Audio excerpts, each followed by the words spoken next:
Good evening and welcome to the Daily Stock Market Update. Today is 22nd November 2021.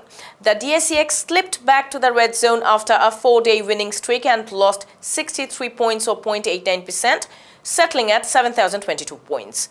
Market turnover was 12.26 billion taka, which is a decrease of 31.4% compared to the last trading day. Dutch Bangla Bank, NRBC Bank, IFIC Bank and Citibank from the banking sector, British American Tobacco from the food and allied sector, Lafarge Holcim from the cement sector and Walton from the industrial sector mainly pulled the market down today. In terms of sector-wise return, the textile sector posted the highest gain of 0.77%, while the general insurance sector registered the second highest gain of 0.29%.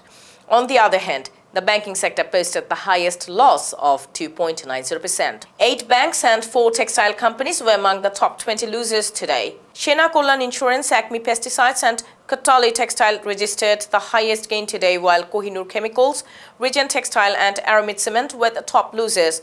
Both recent debutants, Shena Kollan Insurance and Acme Pesticides, continued to extend their positive streak. Kohinoor Chemicals fell in value due to its dividend adjustment as it resumed trading today after its record date. There was no price limit for Regent Textile today, and the significant decline in the company's annual earnings may have caused its share price to plunge. Aramid Cement's price declined as well since there was no price limit today, even though it posted positive earnings. There was no disclosed price-sensitive information for Kattali Textile.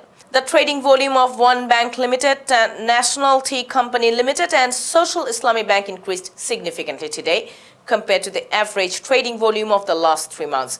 Investors might have shown interest in One Bank stock due to the upcoming record of the company's date for EGM to increase its authorized capital. National Tea Company Limited was heavily traded as the trading of the stock will be suspended tomorrow due to record date. There is no publicly disclosed fundamental reason for the volume increase of Social Islami Bank. Today's top 2 news. The government has recently disbursed 10 billion taka cash incentive against remittances for Q2 of the current fiscal year, while its unpaid claims have piled up to 14 billion taka. Such rolling over of unpaid incentives from previous quarters may have an impact on the current disbursement. Lack of reforms in law has been negatively impacting Bangladesh's foreign direct investment as reflected in the $56 million decline in FDI inflow in the first half of the current calendar year. Bangladesh needs to build a global brand image to bring more investments in agribusiness, digital economy and green finance driven by an influx of remittance, trade integration, economic relaxation and private sector growth.